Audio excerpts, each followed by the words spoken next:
it's Minnie St. Clair, and I'm back recording the video because I recorded for a whole hour and this thing was on mute the whole time. So, so let's do this again.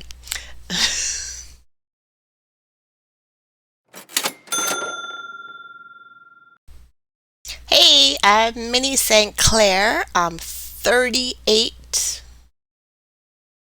and I'm on a journey to financial peace and independence, living with a disability, and it's not too late. No, and I'll tell you why. And I'll show you why too.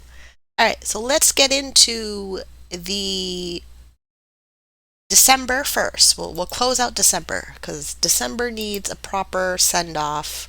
Oh, I didn't open every dollar. Give me a minute. Um, so every dollar, and then the baby steps. January. Okay, so I I've been on my financial independence journey, living with a disability since 2018. I believe there's a play or just a playlist for 2018. I think there's a playlist for 19, 17, 16. Really? No, 18, 19, 20. My bad. I don't know, like 16. I think maybe like before 2018, I thought about doing budget videos and things like that on the channel, and I got scared in a way, but we're doing them now. We're doing them now. So December, we spent $3,594. For income that came in for December, it was $3,518.90. What came in was my disability income came in. I'm touching the microphone, I'm sorry. $1,521.15 was disability. $74.61 was a tax credit, either Ontario Trillium tax credit or the GST HST tax credit came in. That's not climate action because climate action is January, April, October, and July. I know I messed that order up. Um, so there's credits that come every month, and there's credits I get once a quarter based on income eligibility in my tax return for the previous year. Pretty much, I think July until June, how it comes out. Did I get more income? Well, that's the previous year. Okay, yeah. So that's why that's a line item in my budget because it's a possible income source on a regular basis.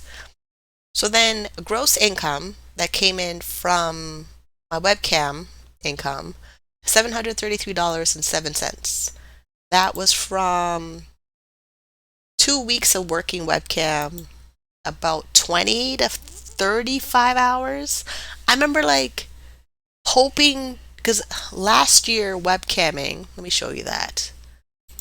Last year webcam, like 2022, I thought webcam was good. Here's webcam chart. So I've been testing out a webcam tracker chart to track my earnings for webcam. And this is US dollars. It's not converting to Canadian dollars because I have to use the bank rate of Canada exchange rate, and it changes on the day I get paid, and it's different from Paxum to the bank to my bank, and yeah, it's the market changes constantly, and that's not always the foreign exchange rate, but it just gives me a good eye indicator of how my income is doing. So like this income tracker was tracking exactly what the website said I made. I put it into the tracker to try and get an estimate of the ups and downs of being a cam model. Because like December 2022, December 4th, I made $216. And then here we are, December 15, 2022, I made $1.75. Like just it gets better. Don't worry. And then December 24, I made $130. But December 30th, 2022, I made $3.50. Oh yeah, here I made 93 cents. Um, and here 27 cents. Yeah, I was gonna say, well, if you're a webcam, so my income, the supplements disability, that's my primary income source before I got on disability, is working as a live stream entertainer in adult entertainment. Mature audience over the age 18 must have a valid credit card to spend money. It's all fun and games until you max out your credit card. It's pretty much how that works. But yeah, like see how webcamming December 2022 was pretty decent, where one website paid me $430 here, $352 here, where yeah, I made $942.29 December 2022. So we really thought December 2023 I would roughly make the same amount of money. I did not. I made half that. Yeah. Oh, wait, really? You did. I think I did make half that. Hold on. 942.29 minus 471.82. Yeah, that's exactly half.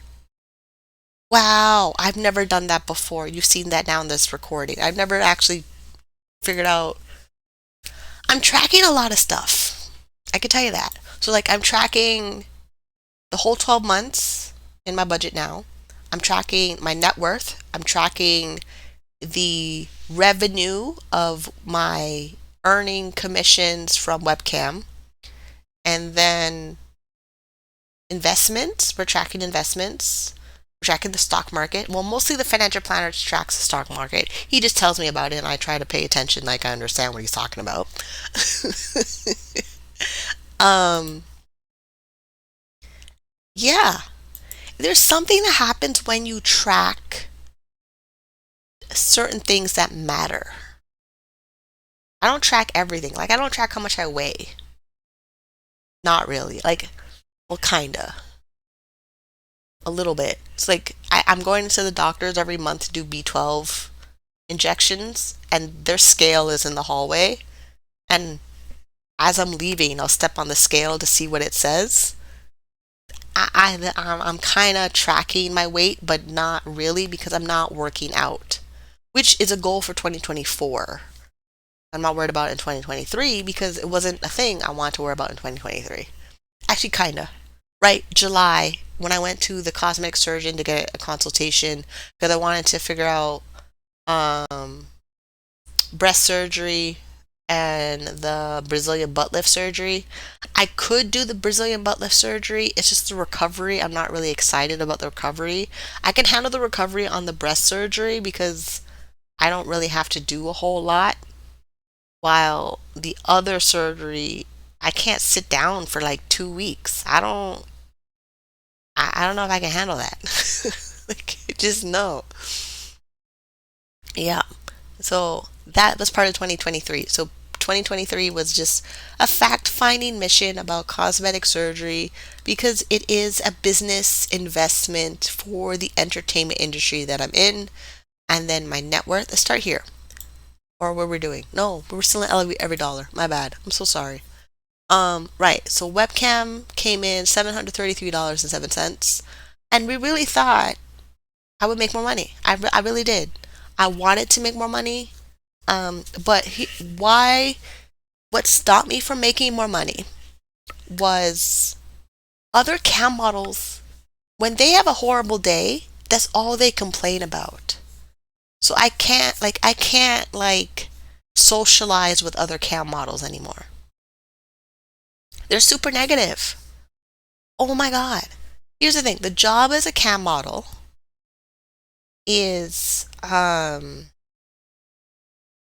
it's a virtual is it yeah, it's a virtual industry because everything about it is on the internet. But you're not an employee. So when cam models become a cam model, there's no job interview process unless they're working in the studio in Romania, Colombia, Latin America. Like some studios, they hire models to work in the studio and they probably interview them before they fill the application. But typically, a cam model would just search, I want to work as a cam model. How do I work as a cam model? And hopefully they land on the website for the actual cam site. Like how you can become a YouTube partner by uploading enough content on YouTube, and then you click a button to get into the YouTube partnership program after you meet the criteria. That's it. And then you keep uploading videos and then YouTube pays you, and you keep uploading videos and YouTube pays you. Being a webcam model is relatively exactly like that for the most part, unless you're working in a entertainment studio that has the computer, the internet, the lighting, the studio all ready to go for you, that you just show up hair and makeup ready to go, and you talk nice and pretty to the customers in the chat room, and you encourage them to, you know,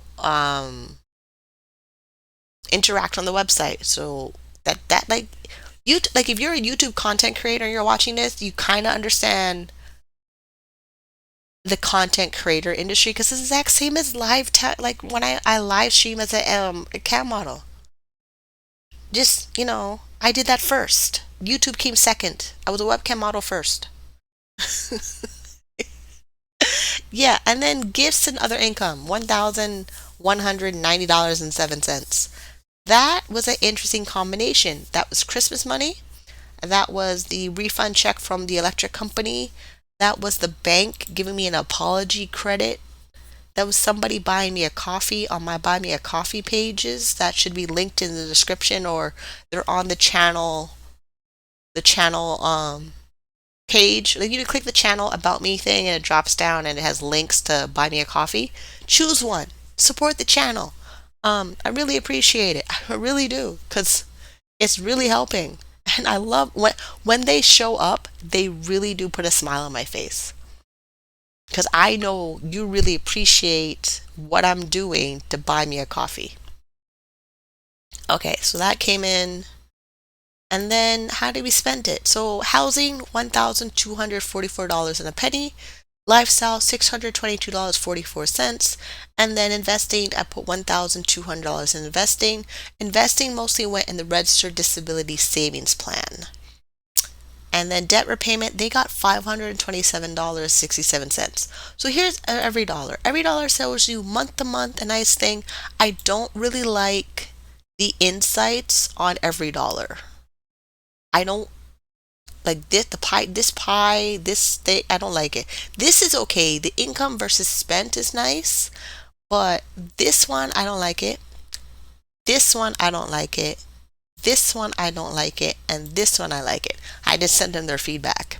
Um, and the reason is, it doesn't really tell me a good picture of my spending compared to my own dashboard spreadsheet right here. We know we have 5 budget categories I work with in my budget based off of the Oprah Debt Diet and the Gail Voss-Oxley Life Pie chart. Housing, lifestyle, transportation, savings, debt repayment. That's a budgeting philosophy I picked up on in 2006. I've always budgeted that way. It was just now it's a matter of actually following those categories. I didn't want to put percentages. Oh, the percentages are here. Okay, I thought they would be up here. So that means, well, we don't need the network chart yet. Do that last. Make you a little bit smaller. Yeah, I know. Come on now, move over. I know. Everything I touch. So what I learned, so 2023, the rule of thumb budgeting: needs, want, savings, debt repayment. 50% needs, 25% want, 10% savings, and the rest debt repayment. That pie chart, I don't need that information. So this section is not going to be in the 2024 budget. If you watch the January 2024 budgeting video should be a card somewhere. I took it out. It didn't make any sense for me. Like it really did. I need to know how much income came in for the year, and then what did I spend in the five major categories, and then my net worth. So I added this to 2024, and tested it out back in August, where my net worth is very, very impressive. Because if you've been following on the journey, 2018, I was in like actually the same amount of debt I have now as what I had back then. But it was more awful because it was a payday loan, installment loan. But now it's just inconvenience credit cards. Like before, I had the installment loan and a credit card. Now I have three credit cards as my debt. Right. So, okay, housing, $1,244 and a penny. $622.44 was lifestyle. $400 went to savings. Oh, I didn't say that in the other. Yeah, wait, every dollar? Oh, 600. It doesn't show spent. Right. Okay. That's there's some things about every dollar I like, and the other things are like, oh yeah, that's out of the spreadsheet. So my savings I did in December was $400. So my emergency fund now is $614, and then $100 is coming in on Friday, I think.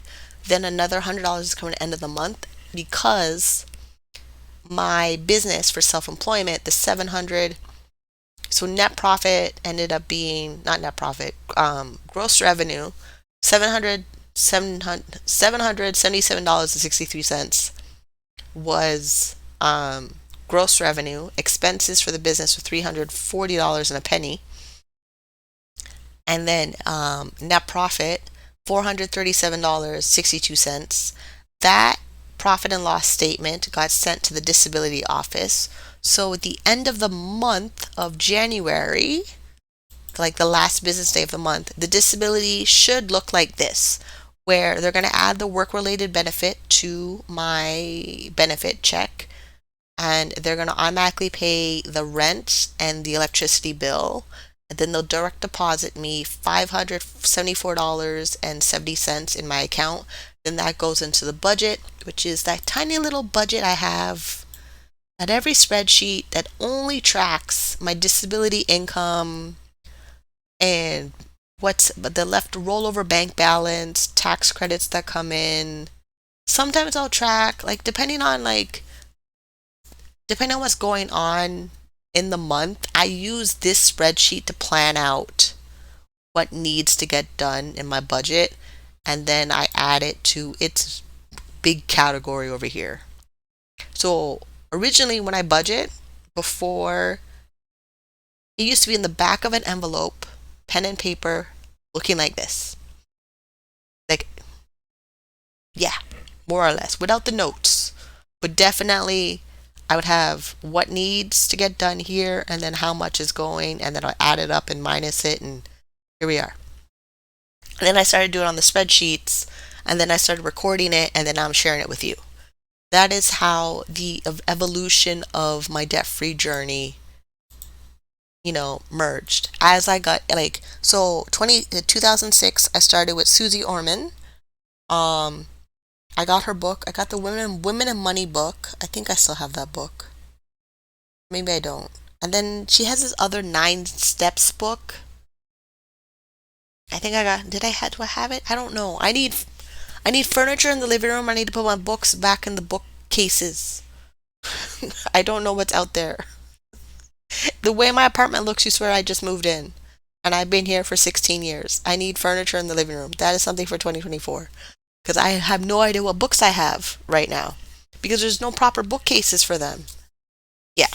Um, yeah. Right. So 2006, I started with Susie Orman. Then Oprah had David Bach and Gene Katsky and some other person on the Oprah Debt Diet. So the Oprah Debt Diet pie chart, And then Gail Vazoxy was started being on television back then. And another there was another money show. Um, it was a money show that had a woman who was a bookkeeper that I met in person as my first one of my first financial coaches. She was suggesting that I quit webcamming and work in a catering business. And I'm like, I'm not gonna lift up paper. Like, I'm not doing that. And I'm glad I didn't do that.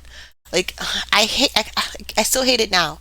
I hate it when other people are telling me how long I should do my job. That is not your decision. That is mine. The same way when like you accept a job offer, you show up to work, um, and quit the job. Those are your decisions. Because at the end of the day, all of those decisions are not only your decisions because you agreed to them, but there's a record of you making those decisions. And the record of you making those decisions about your job come on your tax return and employment insurance office and your bank account. Nobody is going to tell me how and when I'm earning and not earning an income to support me. Oh, yeah, because I had to record this video, I don't know, 15 times now. There was just parts of it where I was like the first round of I thought I was recording the video and it was muted the whole time. There's just certain financial grievances I had, like, think of it as a financial festivus with George's dad, where he would bring out the pole and air out his grievances to everybody for the whole year. Yeah, I think we need to do a financial grievances video because I have a lot of them. I just like the way I earn an income. What I do is very, very legal.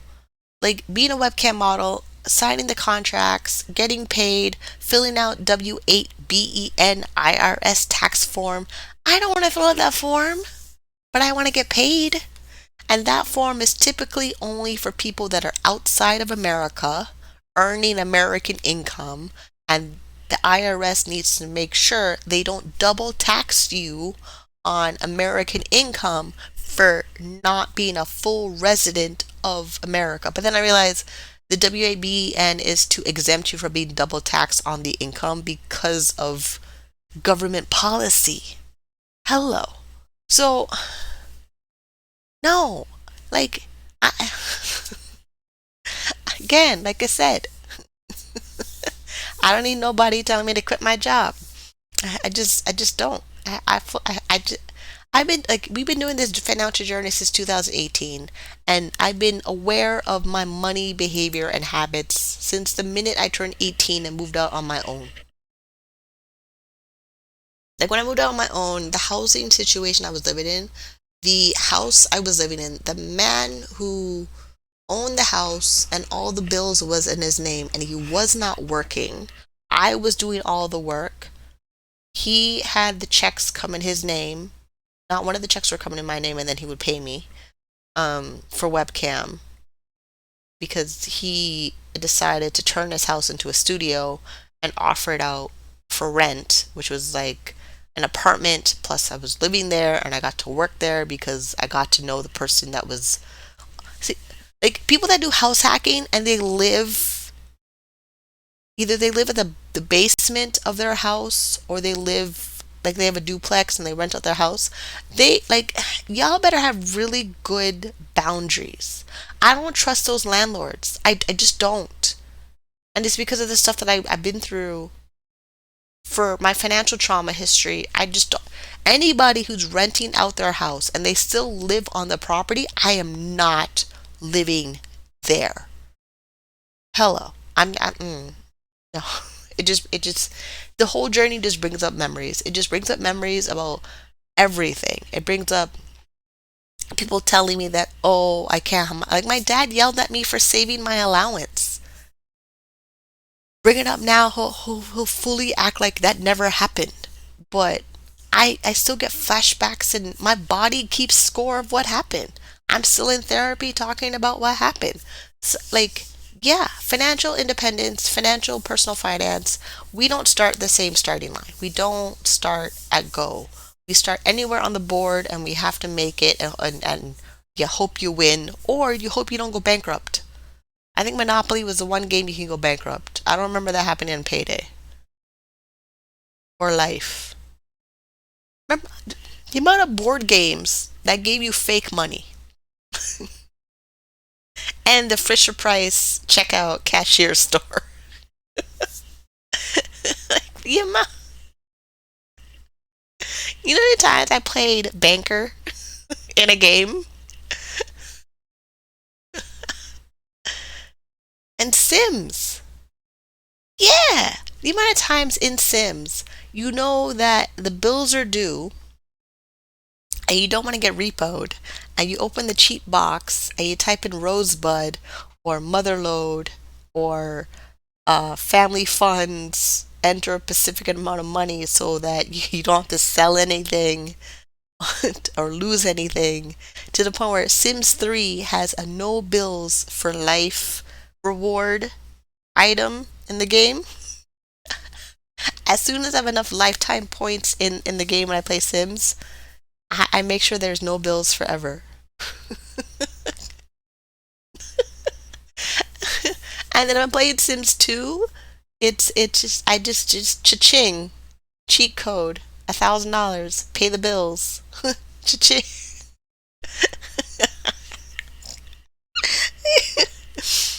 Yeah, like life actually is a game. I know people are like, "Oh, it's so hard." No, life is a full-on game. Either you're playing the rules correctly or you're not. Like you're not. And I know this because then go into the spreadsheet of my categories. This is what prompt up the memories and the emotions, because my savings, let me zoom in. So I want to make sure you see this. My savings for 2023, $8,293. 5,000 of that went into my disability savings plan. 5,000. This is why this wonderful pie chart is completely dark blue. Because April I put 250 in there. Then July I put 750. Then August I put 1,800. August 1,800 was me taking out cash advances from my credit cards. And I'll get to the reason why I love having my cash advances from the credit cards. Then $1,000 I cashed out, I transferred out my emergency fund, my $1,000 emergency fund, and I put it into the registered disability savings plan because I didn't know if I was going to make enough money to max out my registered disability savings plan so that the government would give me $10,500 in grants and bonds, because this registered government account in Canada, if you're eligible for it, is the best investment vehicle to achieve financial stability, financial independence, some sort of retire with dignity, living with a disability. I know there's some people in the country that don't have a doctor or healthcare professional that fills out the form and acts as your advocate to access benefits and resources for a person living with a disability. But honestly, you need to sit down with those healthcare providers and ask them why the hell are they a doctor if they're going to block you from accessing resources that make your life better. I hear it constantly from other people that complain or vent to me that they're unable to access the disability tax credit because their doctors won't fill out the form. And I'm like, look, you need to sit down with this doctor and look them straight in the eye and ask them why you're not filling out the form. For someone that claimed to do no harm and wants to be a healer, they're not healing you if they stop you from getting the disability tax credit. It's not up to them to decide if you're eligible for any of the disability programs anywhere in the country, whether it's government from the province, government from the federal government, or from your private employer insurance. Now the dog is barking. I guess he can hear me on this rant. But that's what it is. No, like this, so there's a lot that comes up in the financial journey for me. There's me going through the financial journey, living with my disability, managing my health, managing my well-being, taking care of my finances, doing the best that I can to be a steward of my money and being a good money manager. And then there's also having this wonderful comprehension of the legal documentation that the government of Canada has created for people that live in the country and the provinces, that the system of oppression and bureaucracy is exhausting on top of capitalism. So like disability forms, especially the government makes disability programs, and then the government says, and then the stakeholders, stockbrokers, private companies, anybody who has a invested interest, usually a financial invested interest in the disability program in the country, goes on and says only your healthcare professional can fill out the form. Okay, we're literally having this huge assumption that everyone has access to their primary care provider, then has the confidence and the ability to go into their office and say, hey, help me fill out the form so I can access my disability. The people that went to school for 7 years that claim, oh, I want to help people. I remember asking my family doctor, why did she become a doctor? And she was like, it sounds like my interview to get into medical school. Because you know what? I need to make sure that I'm picking a doctor who's actually going to be a proper doctor. I went off on a chant. But you know, that part of disability, financial independence, financial planning, this has to be said. I don't know who to say it to. I don't know if I need to write a letter to my MP. I don't know if I need to write a letter to the ombudsman of the country or the province that regulates the doctors in this province or the country, but they are cock blocking you from accessing services, resources, tax benefits, any financial resources that you need to pay for your disability related expenses. Now I sound like my mother.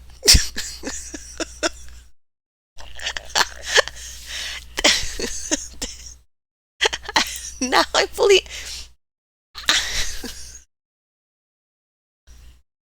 That's what's happening. I yeah, I don't. There there has to be a way to complain about it because the doctor is not paying for your medical costs. Like you go into a doctor's appointment, you get a prescription. And if you're on disability, there's a chance that the disability is not going to cover that prescription. And you don't know until you go to the pharmacy and they say it's ready and they tell you how much it costs. This is why I have the credit card. This is also probably why the credit cards are supposed to be maxed out. They are. Right. When I got the freaking eye drops for $268. Hello. Where's that? When did I do that? Was that July? No. October? No. Can we speed this up? July? I think it's lifestyle. No, that's popcorn. No, it's takeout. Medical. No. August? Mm. Yeah, man. Here we go. Found it. So yeah, in August, I got a prescription. It was vitamin D and it was eye drops. So my doctor, I mean, I love her to death. She's awesome. But at the same time, I have to constantly remind her, hey, that prescription might not be covered when I go to the pharmacist. Where this prompted me to contact insurance companies that offer health and dental for prescription, vision, um, and other services like chiropractor, massage therapist, acupuncture, things like that, and even hospital stays, where some plans are $300 a month that are gonna like reduce the cost of my prescription. So I wouldn't, if I had a plan, a private plan I was paying for $300 a month, the prescription that was $270 because that's a total of two prescriptions in that 286, I would have been able to pay 90% from the insurance. The insurance said they would cover 90% of the prescription. I pay the rest. So, calculator, hold on. Uh, say the 286, where is it? 286.66 minus 90%. 257 would have been covered. I would have paid $28.68 if I had it. If I had my own insurance that supplements disability, because they don't cover every prescription that you need that the doctor believes will help you. The entire disability system, it's there's a price tag on me all the time. There's a price tag of how much money they feel like I should get for being disabled because it's an income support program tied with a health insurance plan. Those two things comes out of taxpayers' money. I'm well aware. I still pay taxes like I don't pay taxes. Like I paid $630 one year for taxes. Like I owed the government $630. That went somewhere. To the Revenue Agency of Canada. That went into somewhere. There's some years I pay taxes. It's not whole. It's like it's small, but it's definitely I know I'm paying taxes regardless of what people say that oh I'm on social assistance. Oh it's in the goodness of my taxpayer money. Like look, we are all paying taxes one way or the other. Either I'm paying retail taxes when I purchase something, or I'm paying income taxes when I file my income, and they do the calculations of my income and tax credits and non-refundable credits and other investments and dividends and all that stuff on the tax return. All those little boxes on my tax return, we all have to fill them out if everybody's filing their income taxes. So don't act like, oh, you're better than me because, oh, I'm on disability and you're paying taxes and you think I don't do nothing. No, I'm accessing everything the country says I'm supposed to have because my doctor diagnosed me with a condition that they say I have to have it for the rest of my life. Yeah, this whole thing brings up so much stuff. This is more like I remember when I was watching their Mike Money Moves, Midnight Money Moves. He broke down crying too. We're having a hard time. If you're starting I have no money in savings. I'm starting from low income. I'm starting from I have a disability. It is a rough road to reach financial independence. I want $1 million. I know my number. It's going to take a while. I mean, we're always on 100,000. It's pretty nice. But I can't stop. I can't even rest. Wait, if my disability was not diagnosed in 2006, we'd be having a completely different conversation. Completely different conversation. If I didn't have to grow up with childhood trauma, we'd be having a completely different conversation. I would probably be a lawyer or a doctor like my parents wanted because that's what they wanted. In between all the other traumatic things that was happening. Yeah, and then we have another issue of the income pay gap. People of color are paid less than their white counterparts for the exact same job. Yeah, yeah, yeah. So yeah, it's a rough road. Yeah, am I sticking to it? You damn right I am. And you know why I'm sticking to it? We see it working. Let me show you why we're sticking to the journey. We are sticking to the financial journey. Let me show you exactly why I am sticking to the financial journey. So this is publicly, this is network share. You can find my network. I update it every single month. Probably the last business day of the month, I will update it. So like, yeah, the last business day of the month, around like 5 or 4 p.m. So basically before I'm in the Dave Ramsey chat, if you watch the Dave Ramsey show live, you'll see me in the chat. But I'm usually in there almost every day.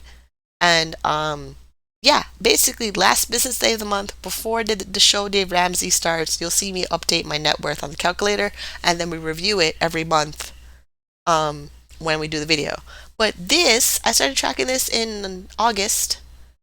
It is nice. These are my assets. These are assets. 81,214 was December 2023. Made my net worth at that time 67,468. And I'm okay having this shared on here because it's a community platform for people to only share their net worth. Yeah, you could like it's a nice thing. I update my net worth and I log out. That's it. Real numbers, and then I move on to the next thing, which is typically making money, buying groceries, taking a nap, or dealing with my disability caseworker. So this is nice. I like it. So where are we? Every dollar? Okay, so that was me going over what I had to spend on prescriptions. Yeah, 2024, I'm gonna have to actively make more money to pay for my own private health insurance plan because as I move through financial independence, financial stability, um, if my income and assets keep climbing the way they're climbing, eventually I'm going to have too many assets to be eligible for disability, which is the ultimate goal. We want that to happen. But I also have to be able to replace everything that the disability office provides me for being eligible in a financial need and a medical need. So the financial and medical need that the disability social assistance provides me, for me to make more money and eventually no longer be eligible, I have to provide those things for myself. Which is probably why a lot of people that are on disability, if they're getting some income support and some health benefits, vision, dental, prescription, all those things, right up until they're 64, they're not, if they've never done it or they don't know how to do it or don't know how to research it or don't know how to budget for it or pay for it consistently, it's very difficult. And there's no guarantee an employer is going to hire them and then provide them with those benefits. Because employers like to give you a condition before they offer you the benefits, depending on the job. Some jobs don't even offer you benefits. When I was there working at the Cineplex, because it was Thursday to Sunday, they considered it part-time and there was no benefits for me unless I moved up to a full-time position dealing with 16-year-olds who kept like pranking each other on the job. So yeah, like the way that they're going on, there's jobs here, there's jobs there. Not like no, there's not. Because you either you're trading your time and your money and your life for government assistance, or you're trading your time, your money, and your life for an employer. Or you magically are trading your time and your money, and your life for self-employment, having people pay you directly. It's just yeah. This is it. Like this is the system that we have. I don't really like it. I know the parts of it that I don't like, and I also know if I'm going to survive any of this, my net worth has to drastically increase. Let me move over here so you can see it. Yeah, this has to drastically increase. Like like there's $100,000 up here. Let's get a second opinion. Where was it? No, that's not it. Yeah, man, 100K. I'm at 67 total assets. This is nice. I'm way behind everybody else that's my age, according to this chart of other people that use this platform called Network Share. I'm gonna keep at it. Eventually, we'll see this thing get to this line right here. What's that line? Is that a million? What is this line? Oh, okay. I thought that line was a number. Oh, it is a number. Oh, this line's 500,000. I didn't see the bottom. Okay, so here I'm at 67,468. Over the course of my lifetime, we need to get somewhere between 500 and 750,000. If I get somewhere around here, if I get to 500,000 net worth, I'd be very okay with that number. We'll make it work. Hopefully the internet is still running then and I can still make money online. Like just hopefully I can make more money online and my net worth is 500,000 and I can still live relatively comfortable and we have appropriate we have adequate housing for the population that we have in our country. Yeah, some of the systemic, right? There's some of the systemic things we have in the system, they're controlled by people in power who have more money. Not just Jeff Bezos and Elon Musk. There's other millionaires. So yeah, the thing about 2023, I learned that billionaires are not just Jeff Bezos, Elon Musk. Some of the billionaires, they operate in everyday businesses that we use every day. And wait, there's more. So Jamie Foxx did a movie where he plays a lawyer to help defend this family run business that runs a cemetery. A big mega billionaire bought out the small guy's cemetery. He got, like, whatever happened, he got into a deal, he lost the cemetery. Then he was like, I'm not going to take it. He met the guy, you have to go watch the movie. I want to ruin it. But he met the billionaire, they did a deal. And then he realized I got screwed over. Jamie Foxx will take on this case. End of the movie, he wins. Fantastic. It's probably a true story. But there's a billionaire who's making money off of burying people in their final stage of life. That means debt and death. Somebody's making money off of you. Life, someone's making somebody, like the birth, like when you go to the hospital, especially in America, you have to plan paying for the birth. All new baby, all happy for the new baby. You have to plan how much is this birth going to cost. Minus, there could be complications, it could go wrong, like all those other things of life, you got to worry about it. By the way, some big mega hospital put a price tag on that. Yeah. And oh, if I don't have my Canadian Ontario health card before I get to the hospital, they send me a bill. Y'all Americans act like, oh, Canada free healthcare. NASA. If I don't have that card on me, whether I'm conscious or not, I get a bill. So literally everything has a price. Don't come tell me money doesn't buy happiness when money buys everything. It does. I was there listening to JL Collins and he's like, there is a price to freedom. I'm like, yes, there is. For me to be free from government disability, I have to make and have to have income to carry me month to month. Plus my assets have to be bigger than $140,000 for the province of Ontario.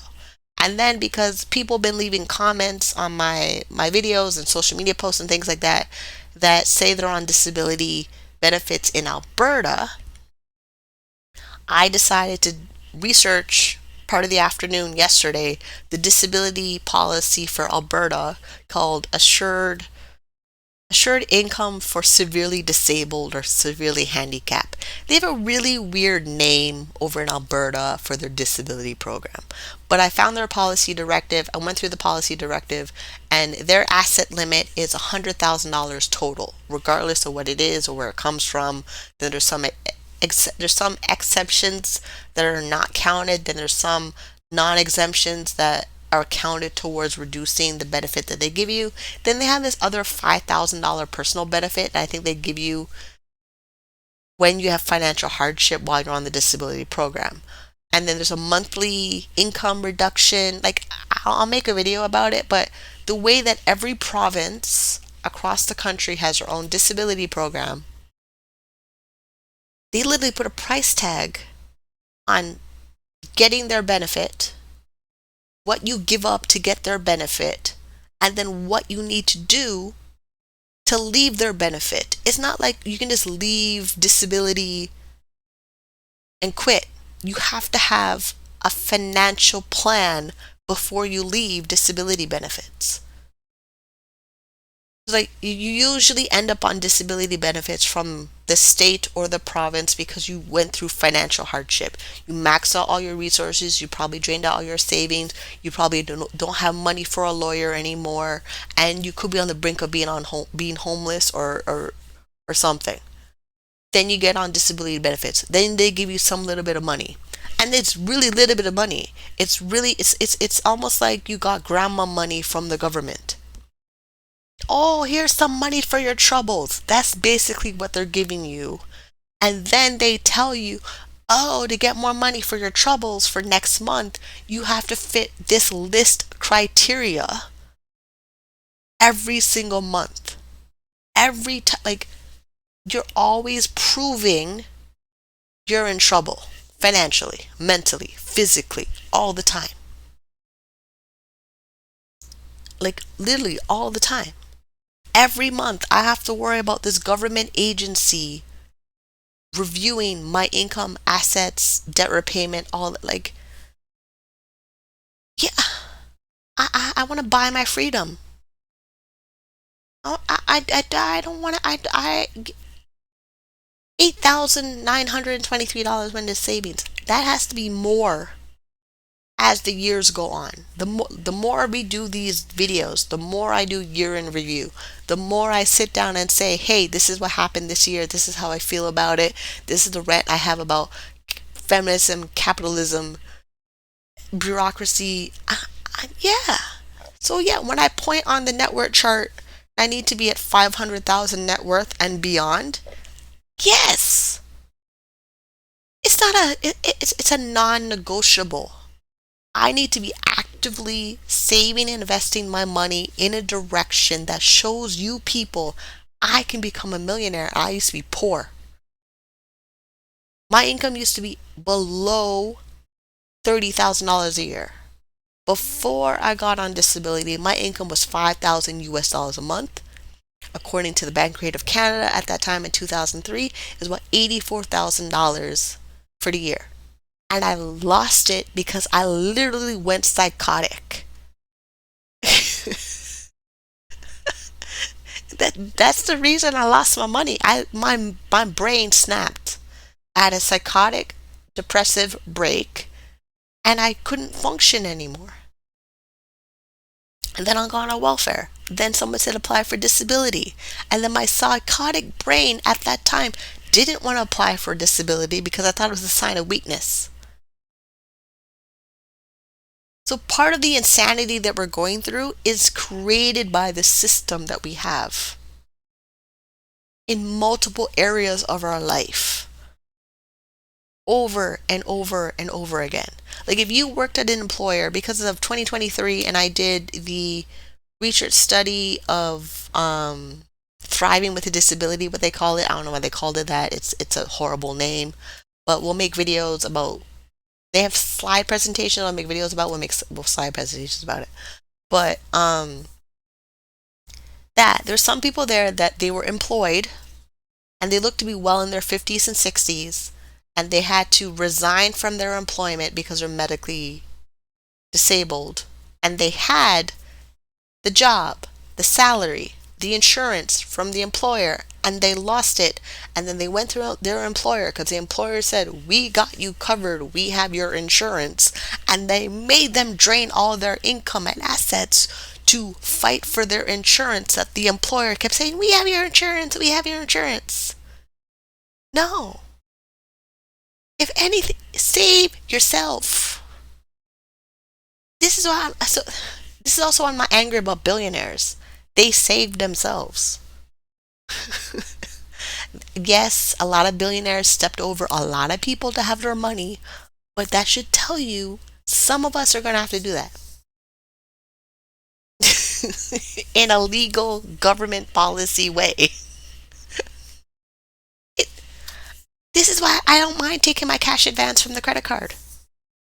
Finally went full circle about why I have the cash advances from the credit card. That's like the root of it, of why I'm like, yo, if I have credit cards and they say, oh, you can have your credit, I'm going to take the cash advance from the credit card and we'll work on a payment plan to pay you back. That is what we're doing. Like that is 2024. That is what we're doing. If a credit card became available with more credit available and I have room to take a cash advance, I'm probably going to take it in 2024. They need to see me pay off the credit card. Like it's just yeah. I'm not like I'm not gonna act like oh never use it. No, I'm not that I'm like use all of the resources you're eligible for. Every like legally eligible for use the resources you're eligible for and be unapologetic about it. US, Canada, UK, Australia, anything you're eligible for, use it. The richest country of the world has created systems for the people in the country to use where people from other countries are coming to your country for your resources. I, maybe like okay, if you're not from an immigrant family, you probably don't understand what that is. Think about it. Some of your parents came to another country, plant roots here, then they send money back home.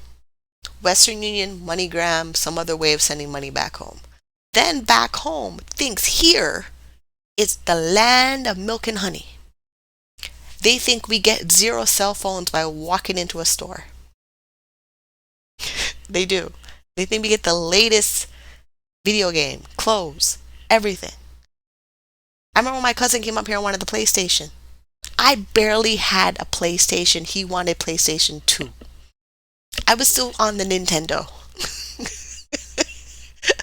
And he's coming here and he wants to go back with a PlayStation.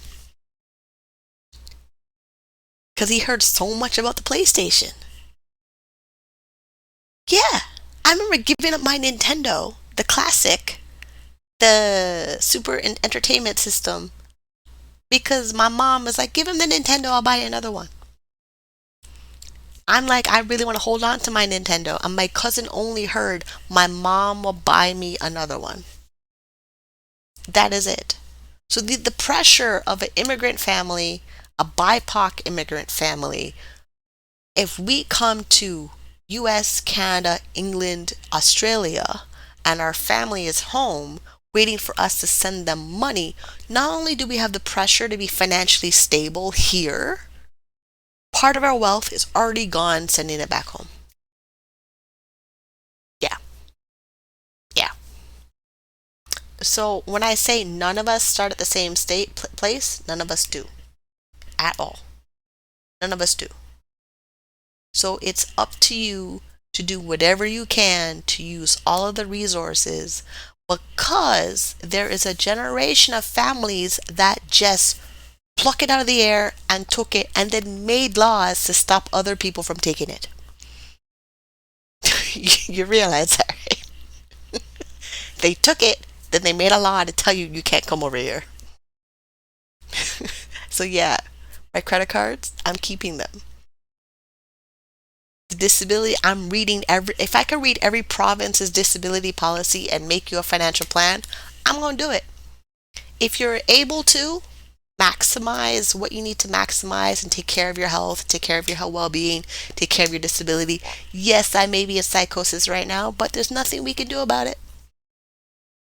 No, that's like think about it. If I'm in a state of bipolar mania right now, because I sound like I have sense and I have cognitive functions of my decisions and my consequences, all that, the doctor, the social worker, the neurologist, Doctor, social worker, neurologist, physician assistant, nurse practitioner, they're probably not going to say anything because they think I'm fine. Yeah, I'm fine. I know what I'm doing. I know I have to work really, really hard, save all my money, pay off my credit card debt, invest my money, send my reports to the disability office. Stress, disability, take my meds every day. Yes. Every morning I wake up, I take the bipolar medication, Seroquel or Quietipine. Then I take Abagio, the immune inhibitor, and then there is the vitamin D, take three. Then I take fish oil, I take two. Those pills are huge, freaking hate them. Then every month I do my B12 shots at the doctor's office. So think about it. I'm in a doctor's office every single month. There is always a medical professional looking at me. So if you're looking at me and watching this video thinking I need help, no, I'm good. I'm fine. I'm stressed. I'm worried. I'm scared. I'm happy. I'm all of these emotions all in one day. If you're going to be like, oh, she's so bipolar. Yes, I am. I'm diagnosed with it. But I know what I need to do. This number needs to be bigger. This green line, net worth, has to be bigger. Total assets has to be bigger. That is what we're doing. That is what we're doing. And I recorded this video like 15, 20 times, and this is the final one. And if you got anything out of this video at all, leave your comments below. Whatever takeaway you got out of me watching me close out 2023, welcome 2024, understand that the system we're in is designed with a lot of landmines, legal regulation, and it's up to you to not end up in jail and collect your $200 and pass go. It's a reference of Monopoly.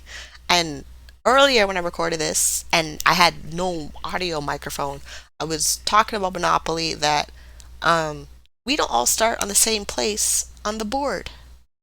We're all trying not to end up in jail, and we still want to collect our $200 and pass go. All of us are trying to pass go. We're all trying to pass go. And honestly, part of the game of Monopoly with me, I was trying not to pay too much rent on other people's properties because I didn't know you were supposed to buy property on the board of Monopoly. So if I could run through the board and not pay to like have money, I was fine. And then we got the game Payday and I won that game. So I learned that one, maybe Monopoly is not your game. Maybe it's Payday. Maybe it's Life. Maybe it's the Fisher Price checkout cashier. Because as kids, I'm pretty sure one of us all had fake money as a toy in some capacity. Then we got the real money, and then some of us never had a piggy bank. Like growing up on weekends, my grandma would use my allowance to bet on horses. One year we won $6,000. I got everything from Barbie.